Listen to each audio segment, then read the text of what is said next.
progress.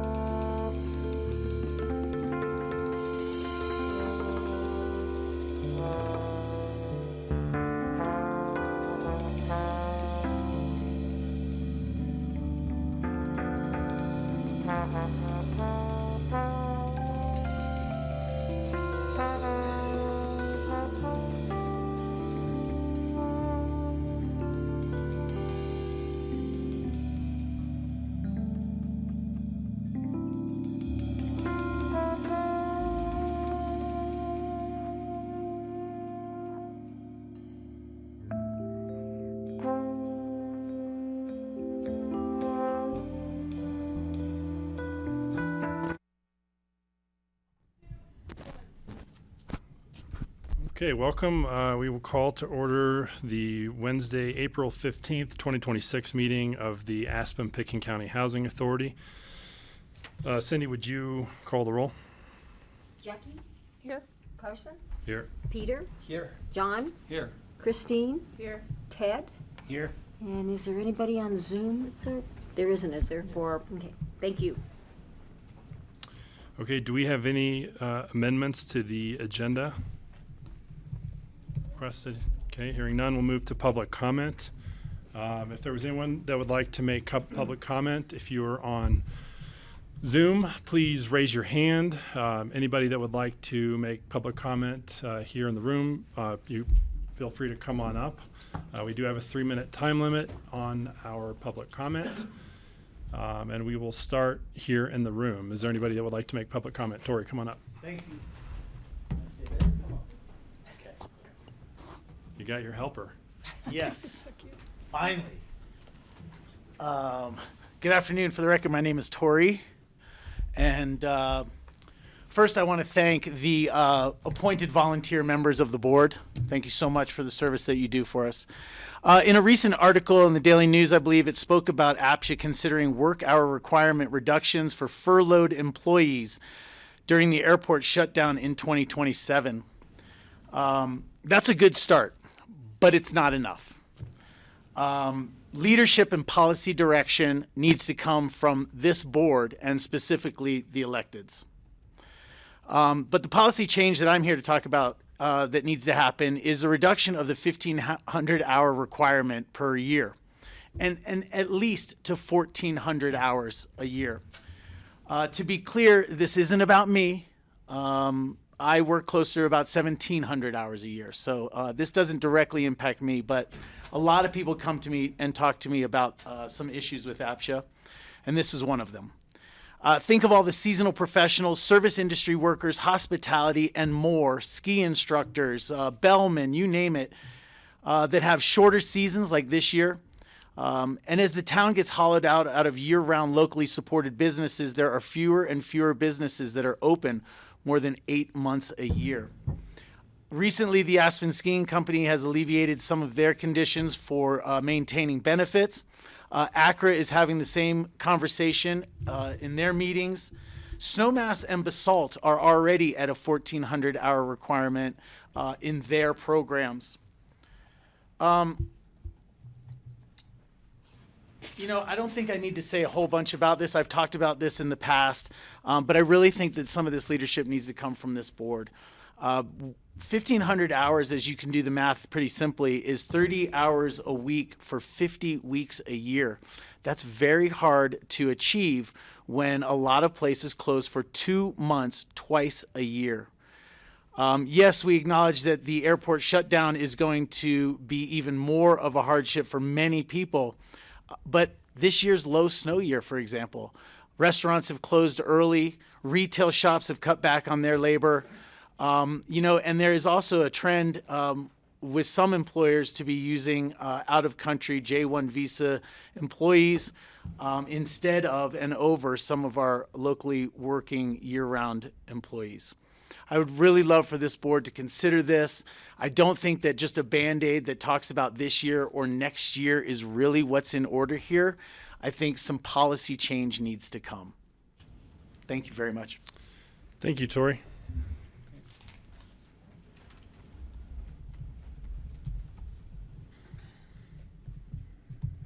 Is there anybody else? Please come on up. everyone. My name is Greta Brown. I've been a full-time resident here for 5 years now, actively contributing to our mountain community that we all love. And I'm just here to actually express support for increasing the requalification income limits for APCHA housing units. As a young professional trying to build a career here in Aspen, stable housing isn't just helpful, it's essential.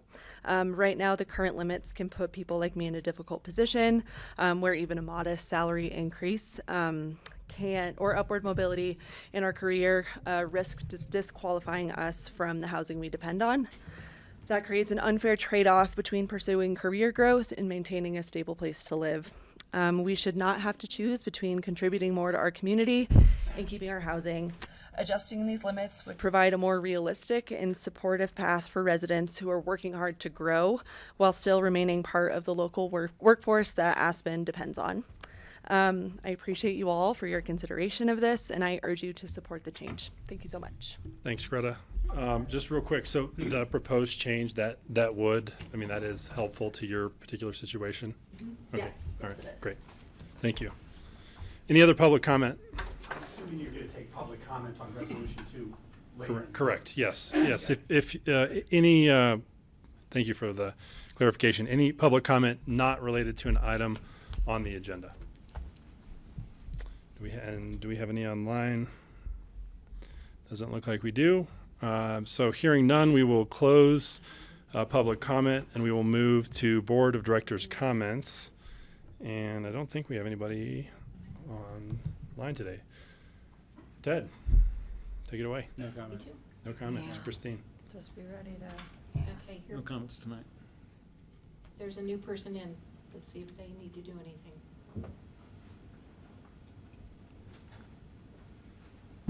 Peter. To address the public comments, I appreciate, can I address those? Sure. Okay. I appreciate everyone coming forward, and I would love to learn more about this issue because we kind of hear two competing things happening where people aren't able to get enough hours, and then we have, on the other hand, people making too much money, and I'm just wondering where the overlap is in that. And I understand they're real issues, but aside from just having anecdotes, I'd love as a board for us to get some real information and data around, how many people are really struggling to make the 1,500 hours, and then how many people are really struggling to stay underneath the income limits. So thank you for making comment.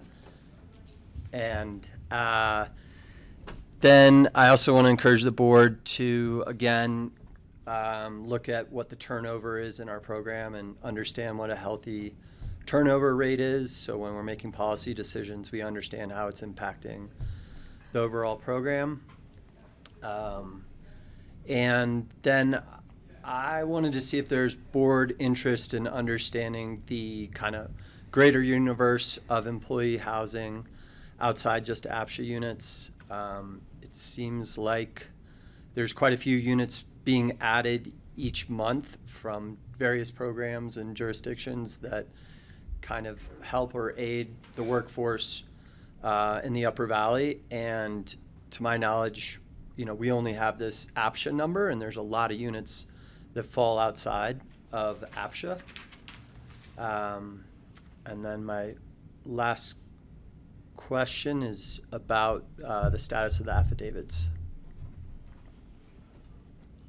The status of the affidavits, we are, the notice of violations were due today for a response from about 22 that were sent out from those that clearly were not meeting the work hour requirements. And that's on. It was on, sorry.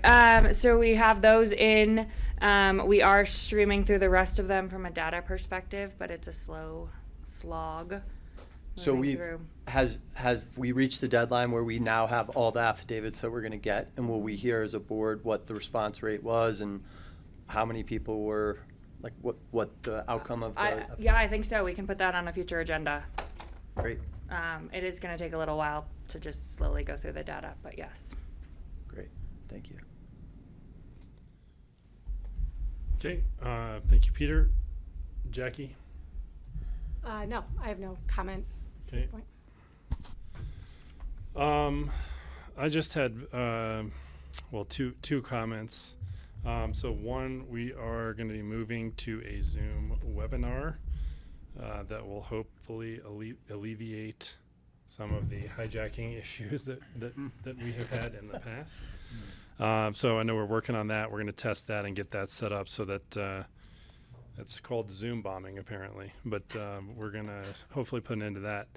And then number two, the second thing I had was just on the for the next meeting, we've got the cross-county worker eligibility slated for the agenda. And one of the things that I just wanted to request was at that meeting, would it be possible for staff to bring how many applicants or I guess how many applicants and current residents have been denied maybe in the last like 3 years for not meeting the 75% Pitkin County income rule? Does that make sense? So just so that we kind of know as we're having that discussion, I think that is that would be helpful. And then if it's possible to just get a comparison of how some of the other housing authorities handle people living out of the jurisdiction. And that's it. That's all my comments for today. Okay, we'll move to executive director's comments, and looks like Bethany is going to take those for us. I am. Okay, Matthew sent some notes, so let me read through those. So APCHA hosted a coffee morning last week. Thank you, John Doyle, for attending. It was a great success, and we had some different folks, so that was always nice. The April newspaper column that will be coming out will be talking about deed restrictions and encouraging people to get on to maybe look at getting a new deed restriction with us. The HOA education held on March 31st was handling the nightmare of insurance claims, and that was well attended, and people found it very interesting and helpful. We are currently installing a new playground out at Truscott, which is exciting. APCHA posted a position this past week for a sales and qualification specialist, so please send anyone who might be interested to apply. That will be open for the next few weeks. Staff will be at the Colorado Mountain Housing Conference at the end of April, and Emily and Liz will actually be presenting on APCHA's Essential Grant Repair Program there, so that's great. And Carson added the Zoom webinar, so we'll get that in play for our next meeting. So there we have it. Cindy. Just a reminder for people to sign up for notifications on our website. Right now, I do not believe we have any rentals at Truscott listed right now. I think we still have one ACI unit available, but we are going through still a list of people, but still sign up if you're interested in any of those. And we are having an uptick of sales units, so be sure to sign up for notifications with regards to sale units as well. Thank you, Cindy. Okay, we'll move to the consent calendar. We have just one item on the consent calendar. It's the minutes of the March 18th, 2026 regular meeting. Is there a motion to approve those? So moved. Motion from John. Second. Second from Ted. Any discussion, changes, amendments? Hearing none, roll call vote. Okay, Carson, Yes. Peter, Yes. John, Yes. and Ted. Yes. Okay, we will move now to the approval and public hearing of Resolution 2, Series of 2026, adopting amendments to the Aspen Pitkin County housing regulations. And at our last meeting, I believe we split these into two votes. It was sort of, it was 1 through, I'm not sure if the numbers are the same. So, They should be the same, Carson. so I'm just looking for the.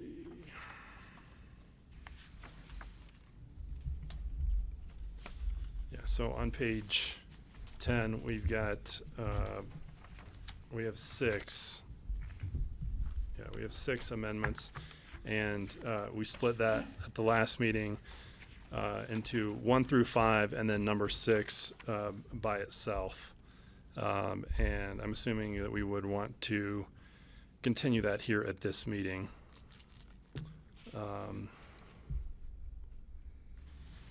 Yeah, so I guess it doesn't look like it's set up that way. So is there a motion to split those into 2 discussions? Yes. I think for the benefit of the public, you can handle that at the conclusion of Okay. the public comment. It might be easier. Just do the public comment first. Just do public Okay. comment and then go over All that. right. Oops, sorry. That's what we'll do then. Okay, thank you, Tom. All right, so what we'll do now is we will open up public comment for the resolution number 2, adopting amendments to the Aspen Pitkin County Housing Regulations. So we'll start here in the room. Is there anybody that would like to come up and make comments? Please come on.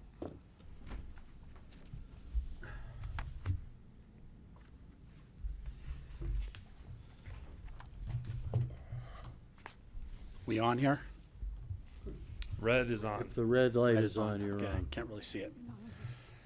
Thank you. For the record, my name is Rob Ittner. I'm an APCHA resident for the last 23 years, been in town for 26 years.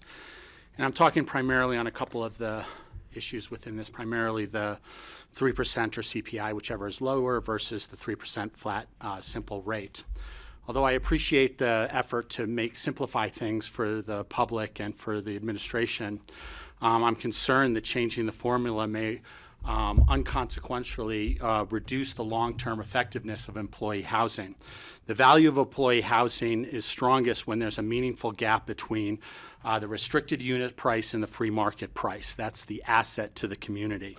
The gap represents this community asset, a form of subsidies that allows local workers to access housing that they would otherwise not be able to. Increasing the allowable appreciation rate increases the future sale price of these units, which in turn reduces the affordability for the next buyer, diminishing the long-term value of the subsidy to the community. While staff notes that approximately 75% of these units appreciate at 3%, the 20-year average is 2.5 to 2.7% based on the CPI. Over time, this small increase creates a lack of that asset that we have as the community. At a minimum, the board should clearly quantify the total economic value of these proposed changes. What is the estimate aggregate increase of the allowable resale value across the current APCHA ownership inventory over 10, 20, 30 years?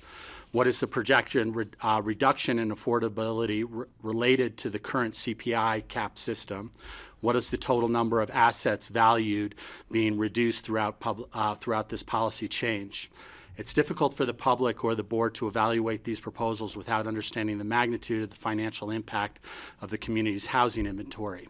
Additionally, I think it was a little unclear in the minutes from last meeting and the policy changes.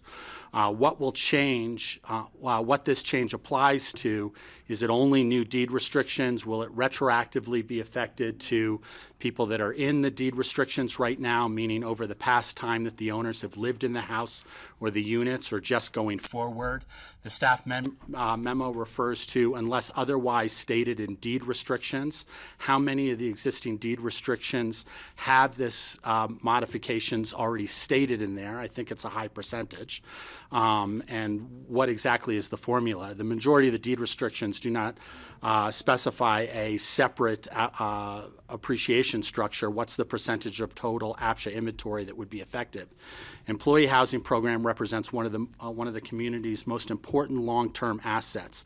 Any change that affects resale prices formula should be evaluated not only from an administrative simplicity, but also long-term impacts and affordability to it. So I think it's really important that you understand that thing. One other note real quickly I want to make on the wording of another section, which is the housing gross income increase beyond the amounts allowable for qualification. APCHA may waive requirements up to a category above the category of the unit. the word may is a very bad legal word. So what's the qualifications? Who makes the decision? And are you going to be held accountable if you don't use a certain standard for everybody? So shall waive those requirements. There needs to be a change to that in terms of a legal aspect to it. Thank you, Rob. Thank you. Is there anyone else that would like to make public comment on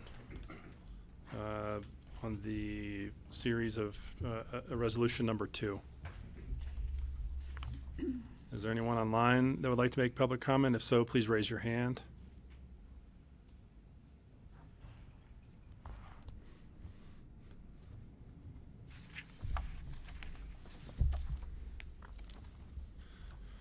Okay, hearing no other public comment, we will close public comment, bring this back for discussion. So as I was saying before, previously, we split this into two votes, 1 through 5, and then number 6 on its own. Is there support to do that for this vote, or should we keep them as one? I'd support moving 6 Tom. to its own. Before you take any votes, Mr. Ittner has raised the question about the may versus shall. Which changes that apply to?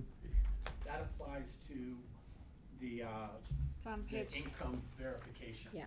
it's on page 10, Tom, halfway down before number 3. Before number Or no, I 3. apologize, not there. You have a list of 6, and I'm trying to locate I that. think it's 4 or 5. I don't have the full list in front of me. It's right before number 4, the sentence before, top of page 11. So it would read, if household gross income increases beyond the amounts Got it. allowable for qualification, APCHA shall is what is being requested, Okay. waive those requirements instead of may. I'm just So- requesting not may. I would, from a legal standpoint, I think that I would agree with Mr. Ittner that the may is questionable unless you have standards for the may. And so in the absence of standards for when you would waive, I would say you should write it in as shall. Great. But you could have the option to say, we're going to list some standards for that decision, and that would be okay. But you always, where you have discretion, it's standard legal requirements that there be parameters for exercising that discretion. Okay. Okay, so do we need a vote to split these into to 2, or? You can just wait and get a motion and see what it looks like. All right. Could do it all 6 together, one at a time. Okay. It's however the board decides to vote to act on the Let's proposal. maybe, I guess maybe Bethany, could you just sort of quickly give us an overview of the amendments that are being proposed? Sure. Number 1, changes to unit appreciation and rental increase calculations. So the change would be to go from 3% or CPI, whichever is lower, to a flat 3% simple appreciation. And rental rates would increase at a flat 3% instead of CPI or 3%, whichever is less. And just to let you know, if this passes and if somebody wants to go under a new deed restriction, it would be from that point forward at their maximum sales price at that point in time. They'd sign a new deed restriction and it would be from that value going forward at the 3% per year. So it's not retroactive. It's not retroactive. Well, would you say, can I comment on that? When you say not retroactive, you mean you're not going to have a separate calculation for the past years? It'll be one calculation? It'll be based For on all what the their years, purchase, right. what their maximum sales price is as of the day they want to go under a new deed restriction. Right, so we but would I'm take saying that you don't price and break put it that up. in there. You don't break it out, okay, you get X percentage before the adoption of this new rule, you get the No. same No. percentage for Yeah. every Yeah. year, right? No. Going forward, yes. And 75% of the units are already under 3% simple appreciation? No. They're under a, all of our units appreciate at simple. So that's not a change. They're It's the- continuing to appreciate simple. APCHA units do not have compound interest. It's simple appreciation for all units. The 75% are using the 3% or CPI, whichever is less formula currently. And the 3% simple is, we've had, we take the position that the way it's currently written in the deed restrictions, it calls for simple interest, but we have had challenges to that, despite the fact that APCHA has always applied 3% simple interest, so this clarifies that that's the case. So I guess to Mr. Ittner's question, going from an average of 2.6 to 3%, do we know based on what the magnitude of that is in terms of how the program will appreciate from what it's projected to now? It's very hard for us to look at that. In some of the prior packets, we had some of that. It's not drastic. It's not a huge increase between the two. I don't have the data in front of me. I can pull up an old packet.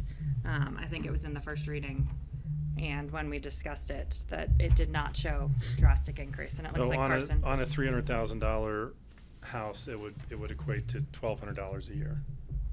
Okay.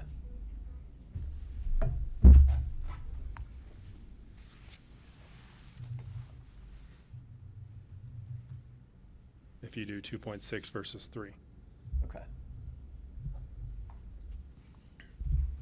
And there are others out there that are flat consumer price index only. There are some that are 6%. There's some that are 6% or CPI, whichever is less. And then there's the RO product out there that's 4%. So the majority of the RO out there is 4%. But the current deed restriction, which is why 75% Correct. is 3 or CPI. Correct. Right. And They so, would apply to them. They don't have to all sign new deed restrictions for that to apply, or do they? If they want the 3% to apply, they have to go under a new deed restriction. And are you gonna just reach out to that 75% to notify them? That's how that's gonna work? And ask them if they wanna come in and sign Well, it to get the we put guarantee out a free? lot that this is happening, so hopefully they're keeping apprised of that. And in the newsletter, we mentioned that as well, so whether we send out an email to everybody with regards to that, I'm not sure how we plan on doing that, but That's why the Yeah. April column is all about deed restrictions that's coming out. Okay, so they'd have to come into the APCHA office, sign it, and then are you guys recording that? they or are recording gonna it. There's gonna be a $43 charge that they'll have to pay to have that recorded. Okay. So the reason for doing this is the change would allow APCHA homeowners to better plan for the future value of their homes as they would know the appreciation rate. So is that 1,200, that unknown of whether it's going to be 1,200 in increased value each year, really significant for homeowners to know? Is that what we're trying to aid, I guess? We have a lot of people who contact us and say, I'm thinking about selling maybe in the end of this year. Can you tell me the value? It's like, no, can't tell you the value. We don't know what the consumer price index, the CPI is 4 or 5 months down the line, so we can't. Whereas this, if it's a flat 3% and you have, your house is 300,000, you take the 300,000 times the 3%, divide it by 12, and that's what you get per month. But we could, I mean, it's a pretty small range, isn't it? That you can tell them it's either going to be, The CPI could be We don't know 0.5%. isn't it the lesser of It's the lesser CPI or of. 3%? right. Correct. But you don't know until CPI comes out. Mm-hmm. Right. The consumer price index is a Okay. So it could be, like she said, 0.5 versus 0.5. 3, so suddenly you've lost 2.5%. right. It's and it's a backwards looking index, so you don't Okay. you just don't know. And we rely on the government producing this consumer price index. And there was 1 month last year that we did not get it. Multiple So months. we had some people who their values went down because of that.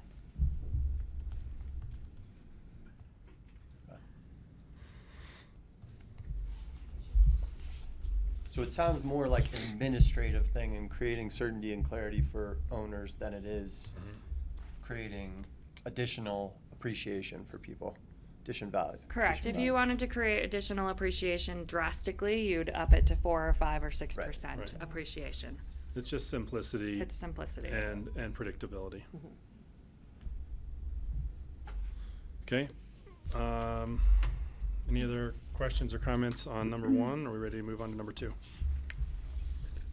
Number 2, removal of longest work history from tenant selection process for APCHA managed rentals. So this would apply just to APCHA's managed rentals. This would be the 207 units to be exact.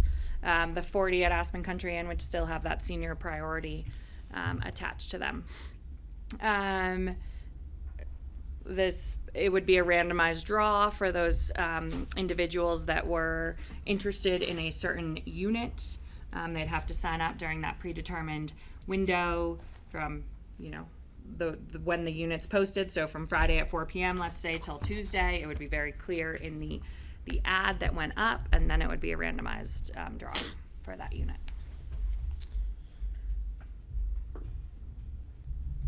Any questions on this one? I would just add, this is the purpose of doing this when we had a lot of units that were just in trying to find the longest work history, difficulty, and there were a lot of people that were having difficulty in documenting their work history. Occasionally, we had some units that weren't getting filled as quickly as they could because we were sort of going down the list. Just an important note here, this does, the ACI seniority and emergency worker priority, those are both still intact. This is just for properties that don't fit into those two categories. And then just one last note that I had is in doing this, I think one of the things that we talked about is just sort of keeping an eye on this and making sure that we don't end up with any unintended consequences. If people have longer tenured employees that are getting passed over because we're expanding this, just something I think we need to keep an eye on as the board. So any other comments on randomized draw for APCHA managed rentals? No? Okay, we'll move on to rental requalification. So the rental requalification income limit, it's being proposed to change so that you're allowed income up to 1 category above the unit. So if it's a category 3 unit at requalification, your income's allowed to be all the way up to that category 4 limit. In the last packet, there was something that quantified the number of people that have run into this situation, and it was a relatively low number. Correct. And we also talked about the fact that it's very hard to realistically put a figure on that because I talked to someone today. We heard from someone earlier too where they are turning down shifts or they're turning down jobs, they're turning down promotions to stay within it because they don't want to lose out on their housing. And so we can't put an actual number on what might actually be happening, but we're hearing about it, and we're hearing about the fact that they're turning down jobs and turning down overtime shifts and turning down promotions in order to maintain their housing. So under this these new rules, someone will be able to qualify for a category above, and if they reach the income limit on the category above and they're still in a lower category unit, then will we have the same problem where we don't know how many people have reached that category, that income limit? We might. That would only be on requalification. Be on right? So requalification. they would have to have qualified under the lower category to start, and then, right? I mean, it's possible.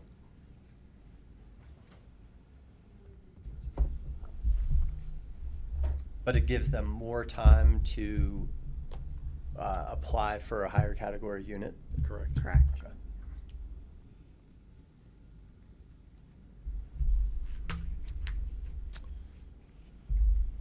Any other comments on rental requalification income limit? Sorry, I just have to ask this. It always comes up. People say, "Well, why does an APCHA just, administer rent based on somebody's income, a percentage of their income?" And if they make more money, great, they pay more rent. Mm-hmm. And the reason we can't do that is because the units are created by category based on mitigation or Land use code, or right. yes. So there's no way to explore that further. You'd have to change the approvals. You'd have to go, I would think, because people got specific credits or they got specific this for lower categories or whatever. You'd have to probably go to the city to see if you could, or the like the city county. council, whoever approved that a development, to see if they'd be willing to change it. And, right, most of the units in rental, most of the rental units are not publicly owned, they're privately owned. And so one of the concerns is if we were to do something like that, and so we have, let's say I own a project and I have, category 4 units, and I get more rent if I have higher category employees in there. You're gonna pick. I'm gonna pick the higher, I'm gonna say, how much do you make, right? So, Yeah. But if the owners only get the category 4 income and the premium goes to APCHA, what's over that category, and it goes back into affordable housing fund. I think that's something, That's a total policy change. that would be a big It's change. City count. Right. Tom? It's a legitimate issue, but it would go beyond what's proposed. Yeah. And it's not just a minor change. So you'd have to start over on this issue.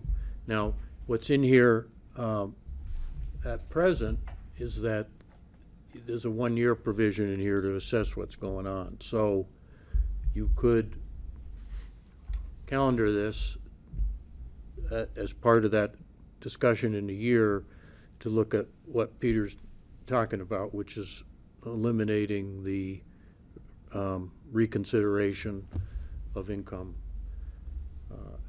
when you requalify. But if you want to do it now, you're going to have to change what's proposed and start over on this one. It's not just a minor adjustment. Right. I'm just thinking too, even if you did something like that, just in fairness to the people in the category, somebody at the lower end of a category, what percentage do you use on the amount over the category, right? Because even within the category right now, the people at the lower end of the category are paying a higher percentage of their income than the people at the top of the category. It also doesn't encourage people to move, it doesn't encourage people to bid and move onward to open up units for the next person to move in. If you know you can just stay there indefinitely and they just slowly are gonna crank you up, how do new people who wanna get into those units or wanna move here ever have a chance?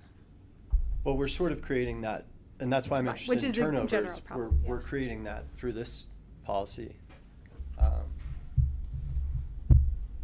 There's a disincentive to move units because you can stay longer because you can earn more money, which is great, Right. but it's creating a problem Yes. somewhere else. Yes. Well, but we also, right, the majority of the units in the rental system are category 2 and 3, and there's not a whole lot of higher end units. So somebody in a category 3, there's just not a bunch of category 4 rentals, period, right? Not even talking about what's available. There's just not a lot of inventory even out there. And so, I think the purpose of this, I think when we initially discussed this, almost everybody had sort of an anecdote from somebody that they've talked to, and some people multiple. But I think for me, we've got people who moved in, who are in our community, who are working and who are being successful, and I think we need to allow people the flexibility to grow and to be successful and not punish them for that. And I think that's the purpose of this policy. I completely agree and support that. I just think we need to acknowledge, and that's why I encourage us to study the turnover. If this creates less turnover in the system, we're going to be hearing about the other problem that people can't get into the system in category 2 units or 3 units. Well, I think Tom's point is well made. I think we've talked about it, a 1-year reassessment, and I think we should hold to that. Are we going to study turnover between now and next year to understand the impact of the policy? I don't think one. Well, year would do it. some of that I think you need turnover- more than a year to do it. I can tell you that Emily is working on some sort of turnover data. I don't know what it's going to look like. As we've talked about in all these meetings, we have what we have. It's not perfect as to why people are moving or what they're going at, but we can bring something if the whole board is interested to look at general turnover. Do we have, on the privately held units, rental units, do we have turnover data? I mean, so do we see unit 101 had 3 people apply, like, you know what I mean? Like, a new person applied, We know from a qualification Yes, standpoint. from a qualification like standpoint. When we're putting someone new into the Right. unit, so we can tell it turned over then. But we might not know why Right. the prior person moved out. Right. We don't usually hear from the prior person that they moved out. If it's a Castle Ridge or a Centennial or a scattered Right. unit, we just know someone else is going in. Is that data easy to collect? The data of the qualification for someone going Just a into qualification per unit, so just to say, you know, probably not very easy to get at. So but I'll report back. I don't want to promise anything I can't get at. okay, We have that on our move-out form, and the same with when you're going to sell as to why. But we can't force somebody to put down the No, reason why they're, but no. yeah, but so, I mean, I but so what understand we that, do but- have some for at least our ownership units, Uh-huh. and I think we might have a little bit for the rental units, but it's just for the rental units that We manage. right. Yeah. But just knowing how many people move into a unit and how many people move out Right. of rental units in a You year. wouldn't we would- necessarily know how many people moved, you would just know when they moved in. But you would know like 20 units in Centennial, for example, you requalified, 20 people moved in Yeah. Yeah. to Centennial in theory. 20 people X number moved of out. units in Centennial, so percentage within that, you know, if you could. And I just can't promise how easy that data is to get at in Home Truck. Right. That's all I'm saying. We got We it. will do our best, but I don't want to put Emily on the spot for getting at data that is going to be a arduous Yeah. process that doesn't, but we'll try. Okay, I'm just saying now, if we revisit this in a year, how are we gonna judge the success of this based on anecdotes? You could ask landlords to, I mean, informally tell you why somebody's moving, but We can have informal conversations. We can look and see what the qualification is, and we'll have those numbers of who didn't requalify within this. If this didn't catch people that were qualifying with a higher income than one above, you know, we can see those pieces. Well, what, you also have all the information of the people who do requalify Exactly. at Yeah. a higher category that Yeah. we didn't have before. Right. Yeah. So, I mean, That's it's almost All like of a sudden you have. being successful Yeah. would be, you do have a lot of people that are requalifying at above the 150%. Yeah. Yeah. And in theory, those people would have otherwise moved on because they're making more income. And so if they're staying in their unit and making more income, we've lost those units to Turnover. turnover and people making lower wage jobs, right? But But it, you- And it's but moved you're- on from yeah. the valley because they can't find other housing. Yeah, So they we end have up to look having at it move that out way too. The valley. and from an employer standpoint, how that affects. Because there's nothing else that they have, that they can move into, so we're losing for what we had. If somebody also decides not to renew somebody's lease, and it used to be before the law changed, you could just say, I'm not gonna renew your lease, you didn't have a reason. We've had families that have had to move out of the valley because they've lost their rental unit. The law has changed a little bit, so you have to have an actual reason now, so that has helped a little bit on that part. if you're in compliance, you get, basically, the Yeah. law now is if you're in compliance, and of course, qualifying is a requirement. So if you don't meet it, it's technically a lease violation. But anyone who's in compliance with their lease now, under state law, they get to stay. There are nuances to that, but that's the basic rule. You get to stay if you're in compliance, so. But that's until your lease ends, and then, Huh? that's until your lease ends, and then. Right. Well, that's the point. is Even that then, when your E- lease ends, Even unless then. you're in violation of your lease, They you don't have to end. stay. They don't end anymore. Leases are basically Okay. perpetual with, there are some nuances to that, but as a general rule, leases in Colorado are now perpetual for tenants who remain in compliance with their leases, yeah. Interesting. I just think we're creating a new problem and we don't have a solution for that. I understand the problem we're alleviating, but we're not. Well, could we, and again, I realize this is gonna be off of what we're currently looking at proposing, but like, and I think it's a little bit kind of what you were talking about, but when Chris did his presentation on Lumberyard, they talked about dynamic rental. So if they rent it to somebody as a unit 3 and that person moves to a category 4, effectively, the next open unit goes back to a 3, you know what I mean? Like, so they're continually refilling their pool and allowing people to move up, but then refilling the lower category ones as the next unit opens.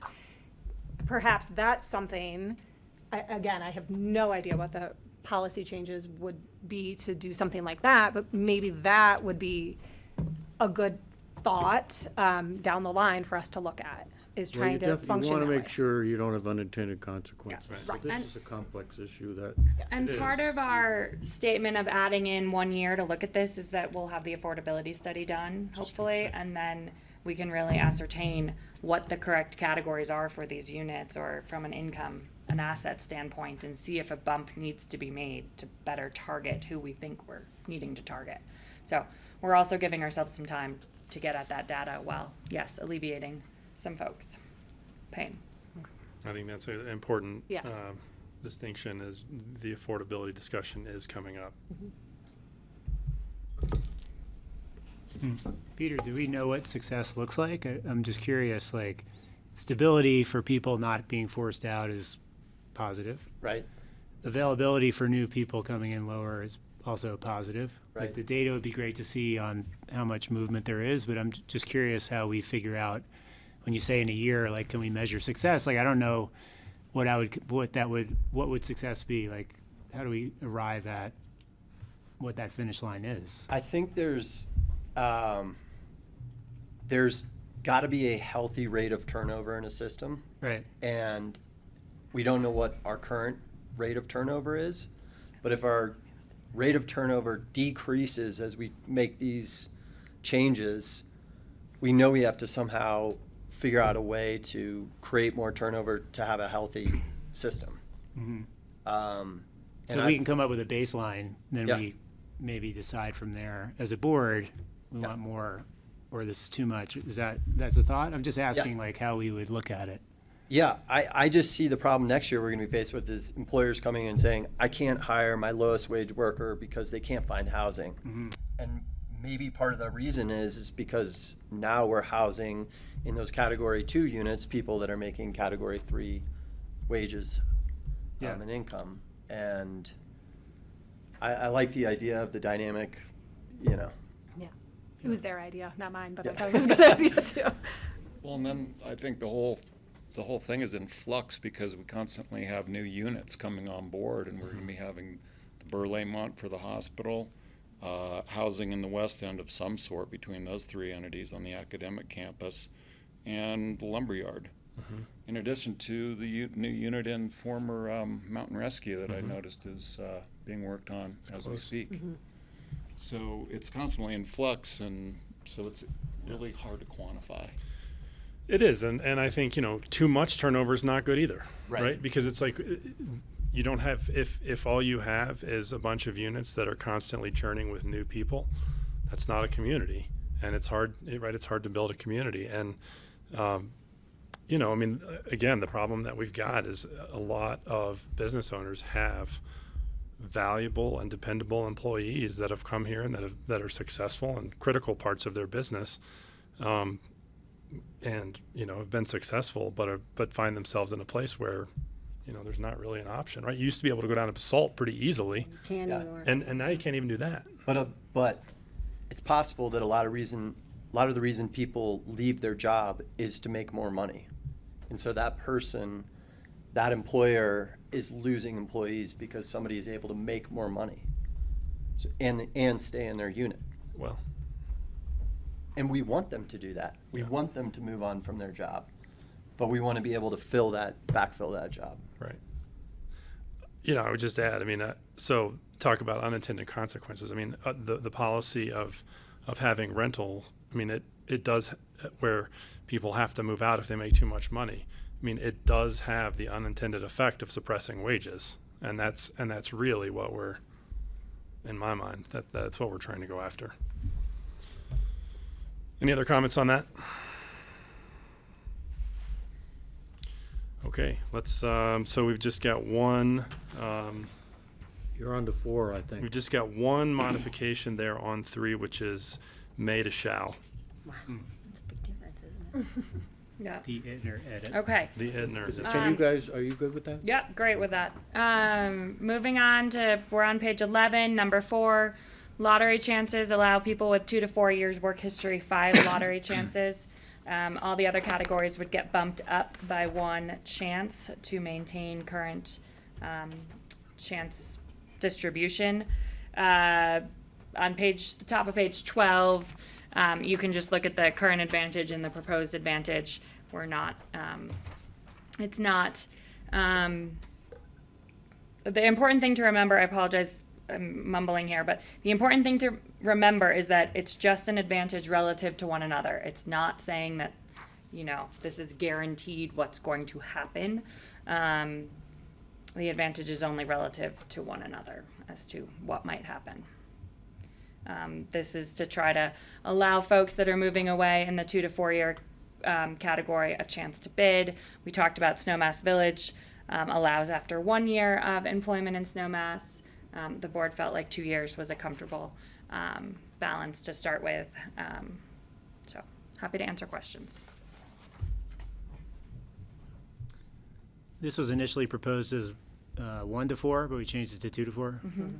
That was the Jackie Matthews clause. Jackie Claus, yeah, sorry.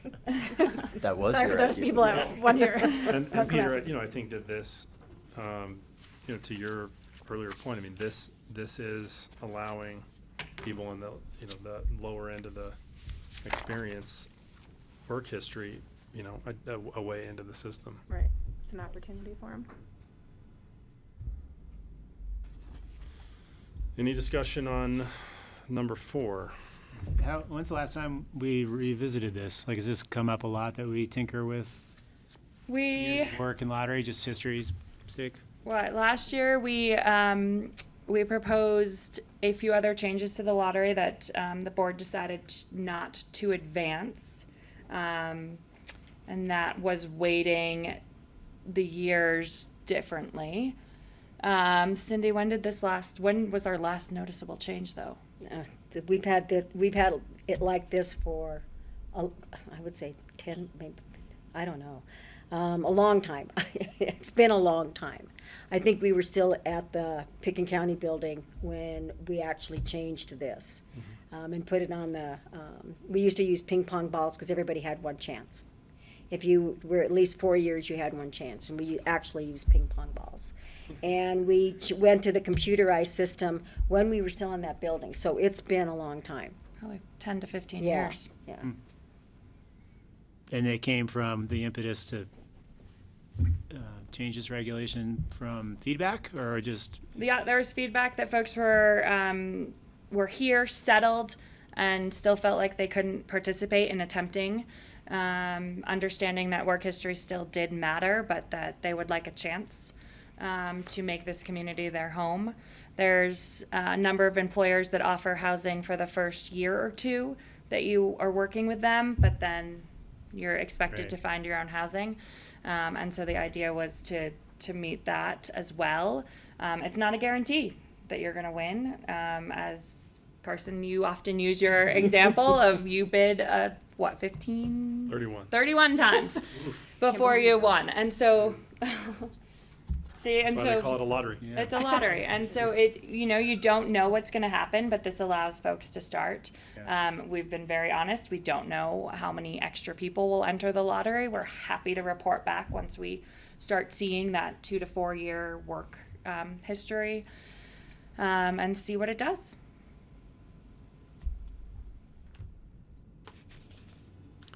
Great. I think we can move on.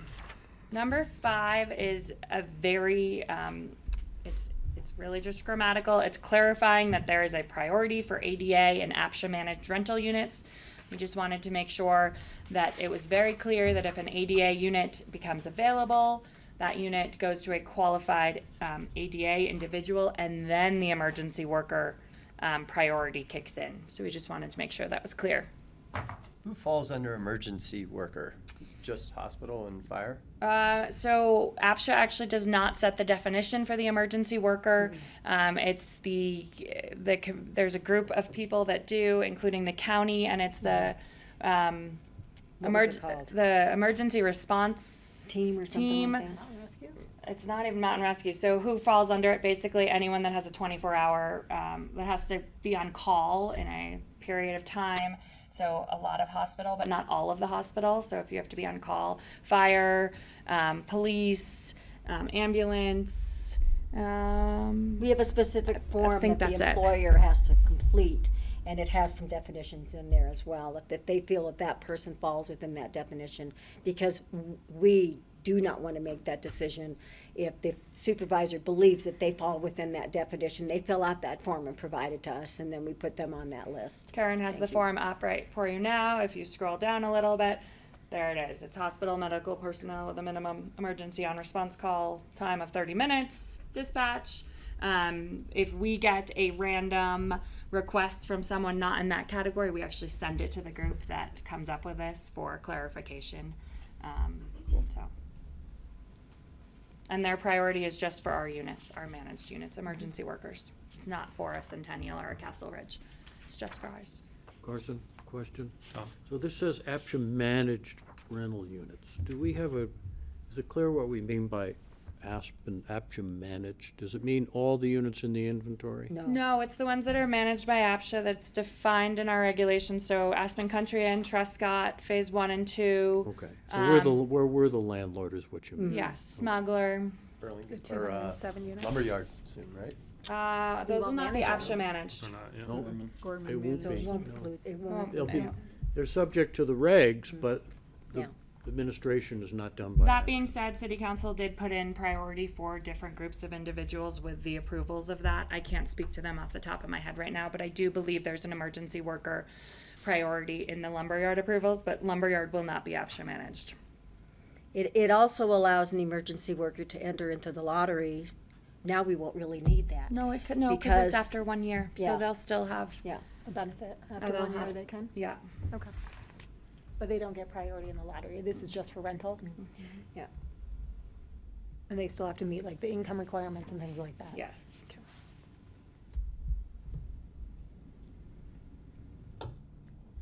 Okay, let's move on to number 6. Tom, do you want to lead number 6, or would you like me to? You can start it, and Okay. I'll make a couple comments when. Okay, you're done. the number 6 is the sex offender criminal policy for APCHA properties. All rental applicants will complete a screening using the company that APCHA chooses. Currently, we use Verified First, so this is for all rental applicants for APCHA managed and non-APCHA managed. The screening's roughly 30 per person currently. In addition, every winner of the lottery will have to complete this screening before signing a sales contract. And the anyone over the age of, I believe, 16 would have to do the background screening check for all of these rental units and ownership. So it would not just be titled owners. Why 16, out of curiosity? I, be 18?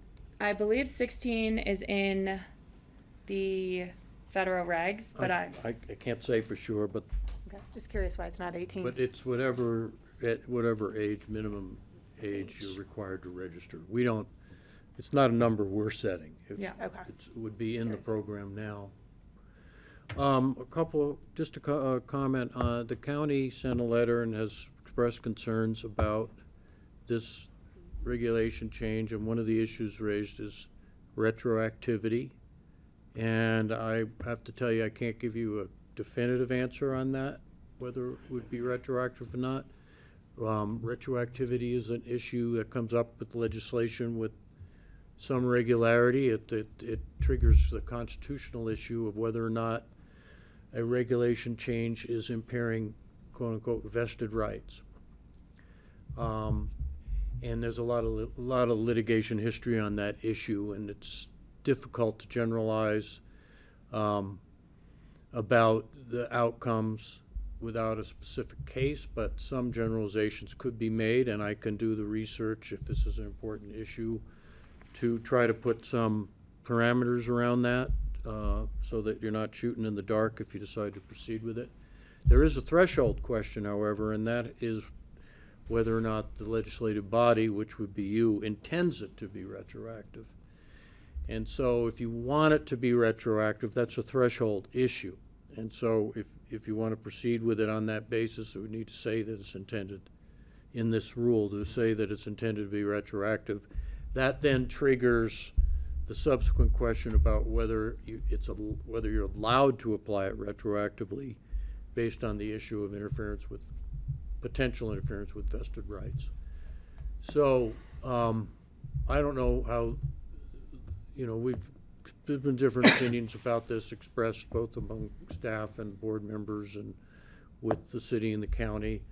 I'm not giving you a recommendation about which way to go on it, but if the legal issues are important for you to get a handle on before you act on this, you can tell me to do that and table this either for another meeting or for an indefinite period of time at your choice, or you can decide to proceed tonight. You have it on the, it's here, it passed first reading, so you have a number of options. So, just to clarify, as it's written, this would be for new signing of leases or new deed for ownership for everyone in that household? Would basically, as written, without a statement of intent to make it retroactive, it would apply to basically to people who are become new tenants or new owners. Okay. Okay? If you want it to apply to current tenants and current owners, that's the retroactivity issue that I'm referring to, which is, it's a complicated legal question, and I can do the research to give you some understanding of what the considerations are with that question, but I can't give you a categorical answer right now about if you approve of this. Would it apply to current owners and tenants? I can't give you a definitive answer on that right now. Just following up, so just looking at new people signing new leases, new ownership, every 2 years they would have to attest on affidavit. Is there another background check put in there, or this is just signing that still nobody in the house, everyone would sign? I'm just curious how far we go. Well, if it's a With the requirement. affidavit, this is just for new and not for retroactive. We're not even talking, we need to get to that Putting aside topic. the retroactive, if you're requalifying, Yeah, it would, that would be part of the question of retroactivity. Okay. In other words, is somebody who already is a tenant or already is an owner, but is required to requalify, and you find them on the list, can you apply it? And the question would be, is that retroactive application of the Okay. law, or is that only a prospective application to law because it's understood that you're always going to have to requalify? So it's a tricky question that way. Yeah. do we have in any way we envision this unfolding? So as it's written at the affidavit period for owners, every 2 years they would have to attest to the fact that they or another occupant has not become or is Yeah. a registered sex offender. I think the new owners and new tenants having to requalify, I think if it's clear when they Yeah. sign up that that this is going to apply continuously, then that's not going to be a problem. It would be more of an issue with people who are in the system now, and when they have to requalify, can you apply this requirement? Yes, and And that's a tricky question. hypothetically, if a current owner was submitting a brand new application to start bidding on new property, they would go through the check then as well. And I suppose there could be issues that we discover during that process. it comes back as being a registered sex offender, and they have not told us of that. But I think fact. that's, I mean, this is bringing up a good Yeah. point, which would be if you want it to apply to all current owners now, without regard to requalification, that's one consideration. Future application, that's at the other end of the spectrum. In the middle is requalification. People who are now in the system but have to requalify. And if you want it to apply upon requalification for people who are already in the program, there's a potential for an issue of retroactivity. And I can't give you a definitive answer without studying the question because, like I say, there's been plenty of litigation on the issue of retroactive application of the law. I mean, it kind of leads to a lot of questions, follow-up Yeah. questions. Like just going back to earlier conversation, so let's just say someone wanted to re-sign a new deed restriction for their 3%, would they then be put into this? Because they're signing a new deed, this would be in the regulations.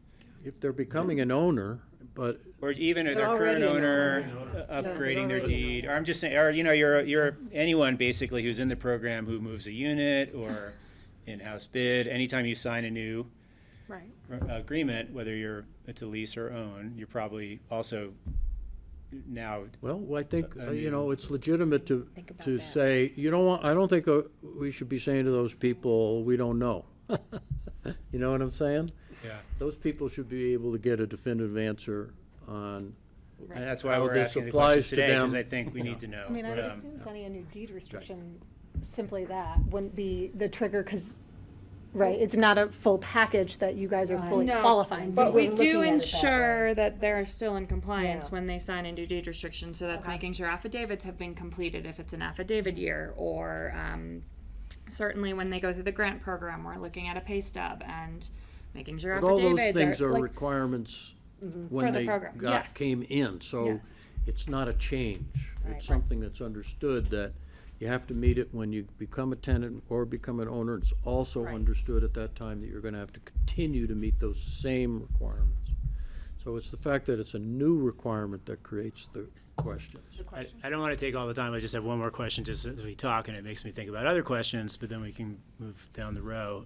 Just thinking about it this way, on the subject of people not moving, if everyone in the program who suddenly has an opportunity to make a move somewhere realizes they also have to then go through this hoop, it may even stop anyone from wanting to, like, you could see it almost freezing up any movement at all, some movement, not any movement, but, For fear that they may reveal that they're a sex offender, or or who knows what else I don't know. I mean, this is a hypothetical, but this is on the topic of unintended consequences. yeah. I'd go with just the added burden of cost, really, would be Okay. the biggest I agree. hindrance, I think in that part. in my opinion, because I like to think we don't have a whole lot of sex offenders Sure. out there. Last time I looked, there weren't any, so. Right. Yeah. What we've learned recently changes the whole equation, and that's why we're here. I think Christine has come up with, or she's got something that I think we should all listen to. I have a thought. Instead, and could potentially address the retroactivity and the screening process, but could this be a complaint-based policy similar to other regulations in both in the city and in APCHA guidelines? It's in the regulations, but we only investigate if there's a notice of violation that's based on a complaint. So we're not asking everyone to run a background check when they apply for housing. This is just, you're agreeing that you're not in APCHA housing if you're a sex offender, and if someone complains that you are, then we investigate and potentially find them in violation that way. None of our rules are limited to enforcement based on a complaint. That's one way it can happen. But that would be discriminatory to just enforce against people where their neighbor complains, because all people in the program are subject to the same rules, and it would be carving out an exception that would be discriminatory. So I'm this not would be saying, the same. not saying complaint, that there would then be an investigation and then they would be found in violation of the guidelines.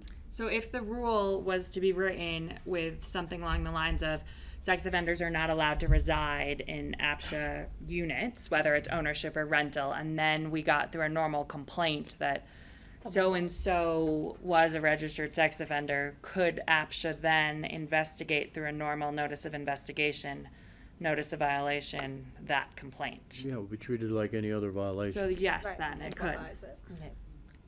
Do we currently do background checks on the rentals? For Or we- APCHA managed rentals, we'll do a background check. Do we do it now though, or no? Would Yes, that be we new? do. Well, you already are doing Yes, those. we do those now. We do not though look, I assume Centennial and Castle Ridge and the other landlords Pretty standard. I do think, in a lot those of as cases. well. It's relatively standard from a rental standpoint. But that's it. And it's one time at move-in. Not at requalification, it's one time at move-in. And you haven't had issues where, for example, they might be trying to move a unit, like moving from a 1-bedroom to a 2-bedroom, that you find out that there's, I mean, when you do the background check, you're probably not looking for necessarily felonies and things like that. That would exclude them. We do But it- have you had issues where suddenly somebody, because they're trying to move units, the new background check triggers a problem? We have only done it once for an applicant. They've never had to do it again if they've moved units. Okay. We've also only been doing this 2 years, I think, at most. It's relatively new. So we've only done it once. It's not at requalification. It's not when they slide to a different unit. It's just once. Under the current guidelines, if somebody complained, if there was a complaint, wouldn't they be investigated currently? No. Not on this It's issue. not a regulation. Not on this issue because it's not a requirement. Okay, that's interesting. Well, and if we put it as a requirement, like going back to your point about some of the changes, so for example, if someone gets married and now their husband wants to join onto the title, would he then have the background check done at that point in which he's gonna join the title, or someone passing it, right, like to their child, or I don't even know who else you're allowed to, I think it's only children.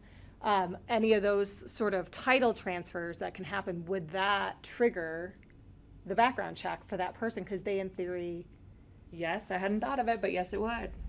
Okay. Someone's new spouse would have to go through would the just have background to check. do the Yeah. background check in that, because they are now taking title of that property, Correct. right? And that's ownership. And any of other Scenario, there's only a few, right, where they can. children or something of like a 17-year-old child, maybe if they were coming in with that new spouse, they would have to do it as well. I Well, hadn't thought about that. Car- Tom said Carson, something. one last comment. And this is all in your discretion.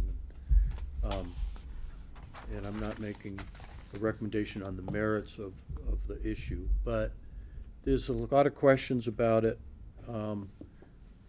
As John was saying, you know, we're certainly not expecting to have a lot of people in our program who are on the sex offender registry. But when it happens, it's a big deal. And so I think there are some unanswered questions that we should get answers, on which we should get answers for you, and on that basis, I think it's makes sense to table it, so that I don't think this board wants to be in a position of having people criticizing the board for acting on something where you didn't have the whole picture, and that's kind of where I'm at. And that's, again, that's not to say that the rule itself is a good idea or a bad idea, but I'm hearing a lot of questions and hypotheticals that we really don't have all the answers on for you right now. Well, and the reason we're here is because of a particular Correct. instance, and that particular instance has been mitigated for the time being. Temporarily or permanently, we don't know. Exactly. I mean, and we got here because, I mean, everybody on the board, right? I mean, child safety is the reason that we're here talking about this and how it got to second reading, right? And that's, you know, that's why the legal and implementation framework, we've got to get that right. Because if we put a policy in place and then the court strikes it down, that policy is not protecting anybody, right? And so, you know, I would sort of say that the community safety, child safety, and and the responsible governance of making sure we do this right. I mean, those are not competing goals, right? They're the same goal in making sure that when we do this, if we do this, we do it correctly. And I think there's a lot of outstanding legal questions, and a lot of case-to-case qualification or questions that have been raised. And so, I'm in favor of tabling this. If we want to go, we can talk to Tom if we want to do date certain, pick a date. I don't know if we're probably at this point looking at June or July, just given what we've already got on the next agenda. And the other part about that is, as opposed to an indefinite extension, if we have to come back to you at that point and say, and we have even more issues, or you're not satisfied with the information you can continue it again. It doesn't mean that you have to make a final decision at that time, but it keeps it on the agenda, and it keeps us, on notice that we gotta deliver Attentive to the information. situation. I would just really, because from what I understand and from what you said, HUD does have this policy, from what I've researched. Who? HUD. So Well, the federal HUD has, does. this is, HUD has, yes, it's a HUD policy relating to tenancies, Right, because they don't not have. ownership. Correct. Okay, so there's a big difference there in terms of the extent to which a resident has vested rights. So there, ownership and tenancies, obviously, you don't get the same level of vested rights in the property and the right to control the property. And the other factor there is that their rules don't apply to all the housing in our program. Right. They only apply to the ones where there's a federal connection, like it's, ACI and T2. right. I would just be curious how they're High-tech implementing in program, some or of maybe a these questions Section that 8 we have. tenant or something Yeah. like that. So I've looked at that in order to come up with this rule that's proposed, which is pretty simple because they've listed all the requirements and procedures, and we've referred to that in the draft rule. But yes, HUD has this rule in effect for federal tenants, for tenancies where federal regs apply. Okay.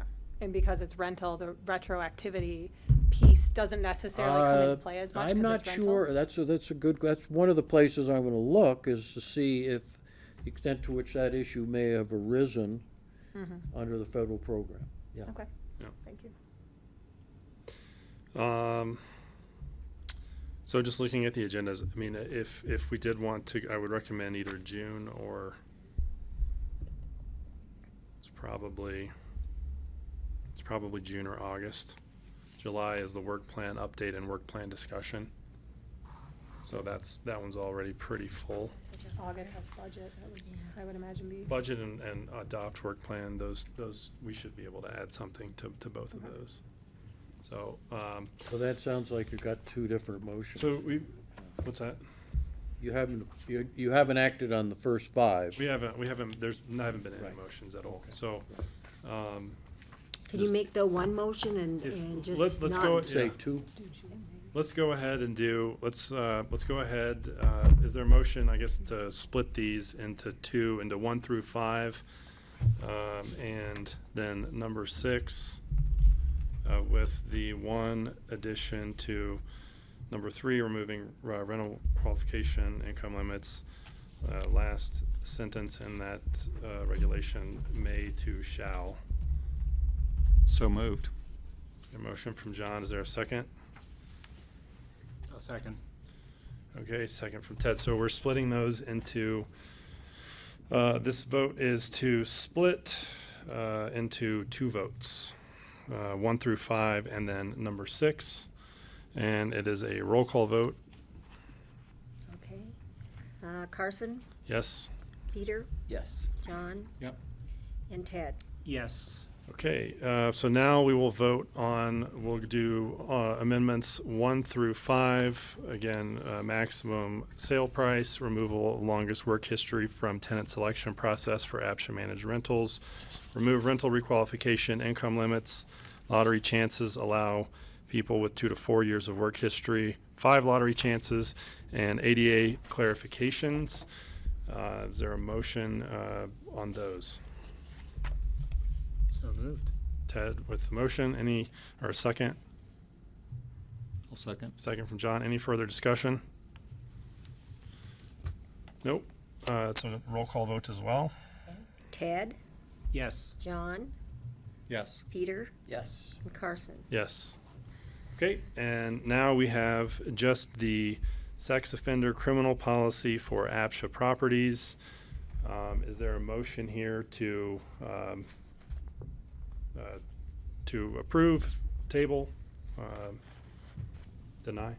Motion to table until a later date. Did we choose one? You should pick a date if you can. Do you want to do? Tom, June, 2 months, is that? Oh, yeah. yeah. Okay. For me? 17th. for- So that would I be think we can June- Come up with 17th. a June 17th. recommendation then, yeah. Okay, motion to table Article 6 until June 17th. Second. Okay, any discussion? And it's roll call vote. Okay. Carson, Yes. Peter, Yes. John, Yes. and Ted. Yes.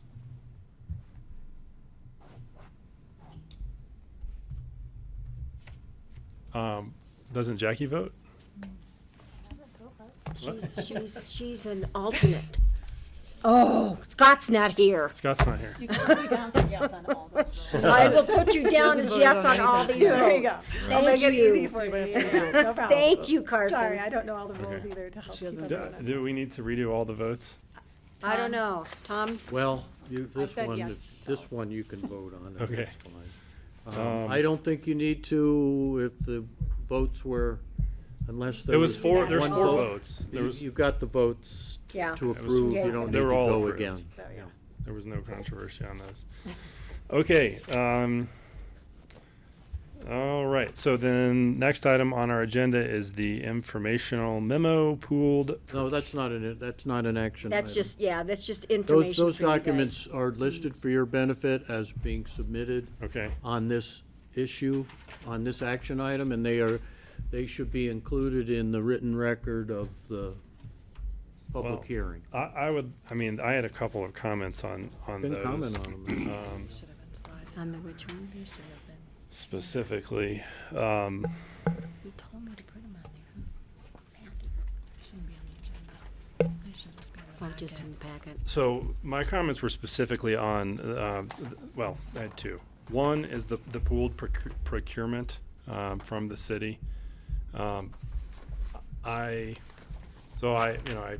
understand the city's position, and I don't disagree with that.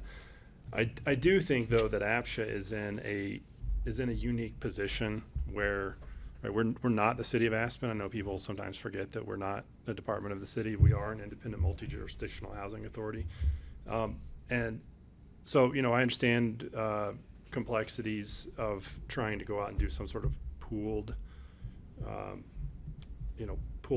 procurement. But I do think Jeffrey made a point at the last meeting that was, I think, really astute about we've just done a lot of these capital reserve studies, and those capital reserve studies are not going to discuss a lot of the new, wildlife or wildfire, urban, WUI. They're not going to address a lot of those concerns. And so, we have these capital reserve or capital assessments, reserve, studies, but they don't address the, sometimes 30-40% more cost associated with wildfire hardening. And so, I think from the board standpoint, we've talked a lot about capital reserves and the impact of insurance and the ballooning insurance costs and the impact that has on HOA budgets. I think that as a board, that is one of the things that we can't do. We can't impact insurance, but what we can do, this study, if you looked at this study, this Lewis and Ellis study, there were 4 things in here that were very low cost, but high impact items. Roof and gutters cleared of pine needles, leaves, and organic debris, no firewood and combustible materials. Zone 1 defensible space, 0 to 5 feet, cleared from vegetation and brush. And then vents, ember-resistant vents. I mean, like, just those 4 things are, I think the ember-resistant vents was $30 was the cost estimate.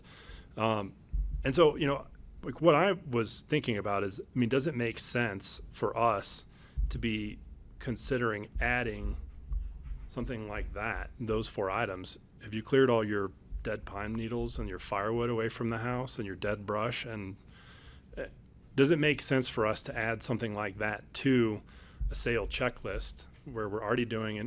We've already got an inspector going out, and an inspector can go out and look and say, hey, of note, there's one of these 4 tier 1 items that are outstanding. These are low cost, high impact items that can impact insurance. So, does it make sense for APCHA to be including some of those things to raise homeowner awareness about them, number one, and then number 2, I mean, if we can sort of, if we are doing those things and the insurance companies are not making any reduction in premiums for doing those things, I mean, it's kind of a feedback loop that sort of puts the insurance companies in a position where, you can't say that it's a wildfire thing and then mitigation gets done and the premium's not affected. You know what I'm saying? So, I think that's sort of one. And then, 2, there are, and within Colorado, there are some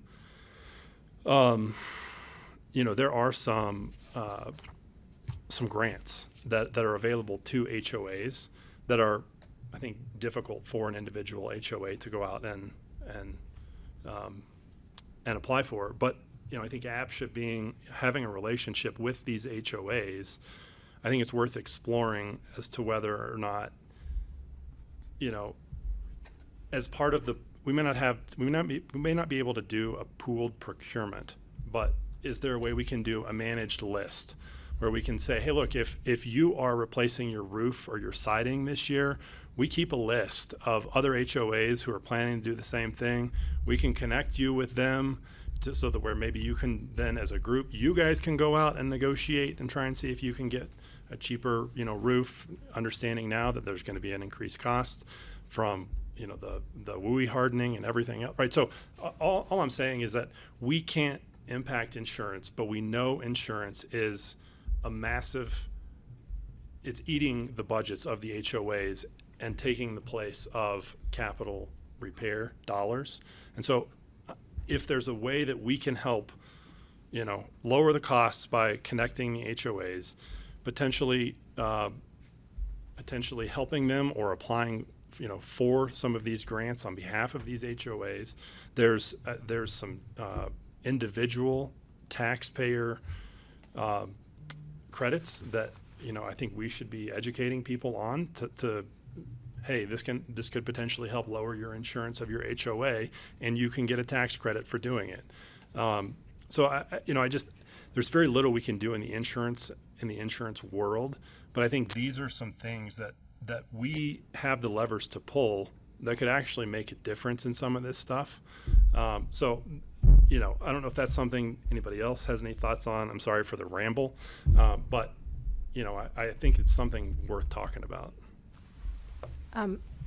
I think you're dead on, because I don't know if you guys have noticed, but Fannie Mae just changed the regulations on condos. So, and it's going to be, it's good and bad, right? On one hand, they've changed some of the insurance requirements for HOAs. That might be better. On the downside, they have changed how they're going to look at capital reserve studies. And the minimum, it used to be they could just hit the baseline. They will no longer accept that. And HOAs are now going to have 15% of their budget in reserves, not 10. Right. Dues are going to go up, likely. So I think we need to be So shouting we that from need the to- rooftops. Correct. So all these HOAs need to be educated. So next year when they do their budgets, they know that, because if they don't budget it properly, you are going to have more projects that are ineligible for financing, which forces people into, you know, some of the banks where the banks are holding it as a portfolio loan where they can dictate the rate. Less competition, less opportunity for some of the homeowners. And if they can utilize their money so within their budget, so much of it, to your point, is not going to the insurance, then it can help make up that 5% adjustment they're going to have to come up with. So I do think any sort of education that we can provide to help them lower insurance costs, you know, figure out how to really use grant programs, things like that, and to know what these new rules are as we're encouraging them to do capital reserve studies. It's no longer you have to just hit the bare minimum. They want the average, I think is what it is. I'll get the terminology to you. But those are going into effect as of, in some cases, like the insurance, which is to a benefit, they've taken away some of the really stringent requirements. But for the most part, the 15% is going to be a huge adjustment. So we need to try to help. This goes back to the affordability piece and all of that. How can we help keep these properties affordable for people, and the insurance, and trying to help them mitigate to get the insurance premiums down is, I think, a really dead on for what's going on in the market right now. And I think there's two things from staff's perspective. One, the newsletter is going out, I think, in May for our homeowners. And so it's a really great time to add in some of the things that you've brought up. And then I think we should also probably try to schedule sometime this summer a lunch and learn with some of the new insurance pieces and mortgage whatnot coming out. So we can look at that, and maybe we can talk offline. Absolutely. Figure that out for. I was planning on talking to you. Great. This is a little off subject. Whatever happened to paying for the HOA reserve studies? We just, we're budgeting it for 2027 for a chunk of money to be eligible for homeowners or for HOAs every, I think, 5 years to come out. We only had like one reading on that, because I thought I had the question of where the money was coming from, and I didn't think we fully approved that, did we? It wasn't. It's not approved by you. I mean, we have to get the money from Through city and city county. and county? Okay. And so it's going into a budget request for 2027 that may or may not, we may or may not get that money for it, but. Did we approve that as a board to ask the city and county for It was that just money? direction, it wasn't, Okay. yeah. Well, if I have anything to say about it. Ted? Just one thing back on the insurance topic. Don't discount the ability to have influence on certain insurance policy on a state level. Jeffrey's really active. He loves going on Zoom calls with House bills and Senate bills, and he was involved in two in the past 2 weeks that were both successful in the interest of getting rates down. One was about giving 12-month waivers to the Wildfire Resiliency Code implementation, which did nothing for rates, because it basically just let anyone say, I just want another year before I subscribe to this. So they got that postponed indefinitely, and that bill is going to die, and that was a close one. He was on calls with a lot of other fire experts. And then I think it might have been just yesterday, there's a Senate bill that will charge a 0.5% fee on all insurance bills that insurance companies pay for into an enterprise fund to support replacing roofs for hail damage. So the insurance companies then don't have to worry so much about the cost of hail damage in the Front Range, which is not an issue in Pitkin County. So like, here's Jeffrey, alternate, loves to partake on this kind of stuff, actually getting some things done, and we'll see if it moves the needle, but it can be done. And I think it's good to keep an eye on that regularly, just see what they're talking about, because you never know if Denver's doing things that work well for Denver, but not for us. And so. Yeah, I mean, I would say, just like sort of a recap. I mean, I don't know if, apparently there's some Colorado State Forest Service grants that are out there that, I mean, I don't know if APCHA would pull weight. of anything like if we're if we're applying for? So that's I think a question for Jeffrey, because Yeah. I think that's that, and then like I said, I'd like to see some sort of like formal managed connection where you just let APCHA know we're redoing our siding. Okay, great. Here's the phone numbers for the presidents of 3 other HOAs that are also redoing their siding. You can connect with them and see if you guys can get some kind of a deal. I mean, again, I think everything we can do. The other thing I wanted, the question for staff, would fire hardening, I mean, that would already fall unlimited on capital improvements, right? Because it's a safety. thing, right? I have Emily chiming in, and she can chime in online if she wants, but the board can consider allowing HOAs to get grants through APCHA grant program for fire hardening. Yeah. I mean, that's something that we can talk about at a future meeting.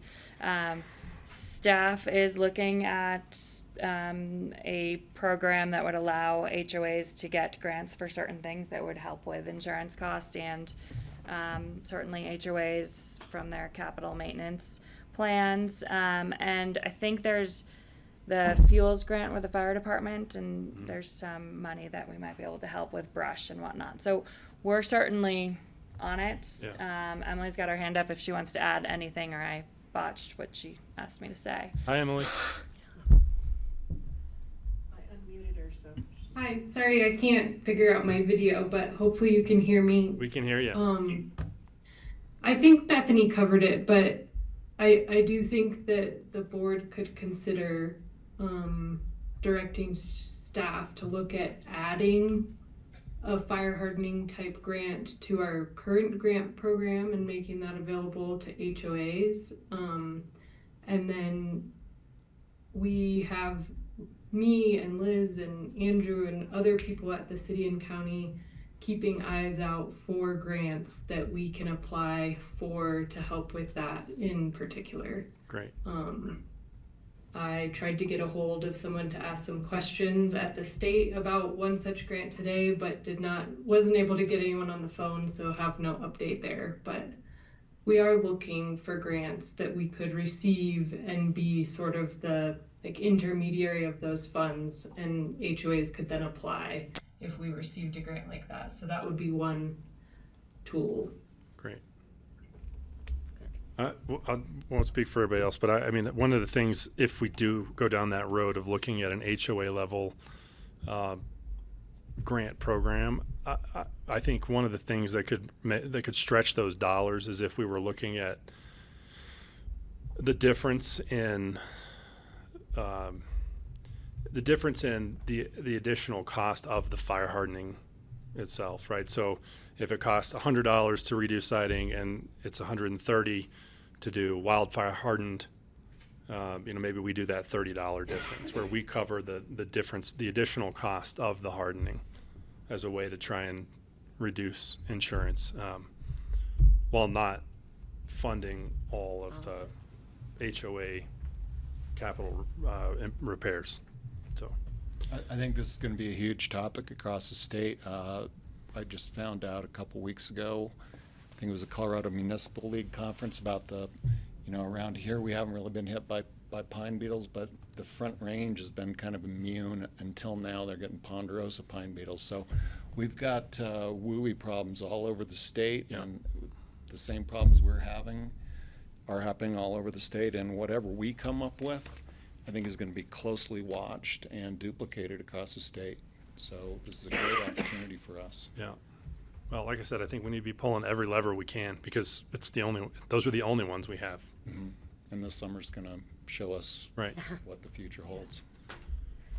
Hopefully not. Hopefully in other places. Okay, I've talked enough. Anything else? That concludes our agenda. If there is nothing further, I'd take a motion to adjourn. I move to adjourn. Motion from John, second from Jackie. Thank you, Jackie. You get to vote. I didn't get to vote, but I got to help adjourn. Sorry. Roll call vote. Roll call vote. Jackie, Yes. Carson, Yes. Peter, Yes. John, Yep. and Ted. Yes. Thank you. Meeting adjourned, 5:38. Thank you. Thank you.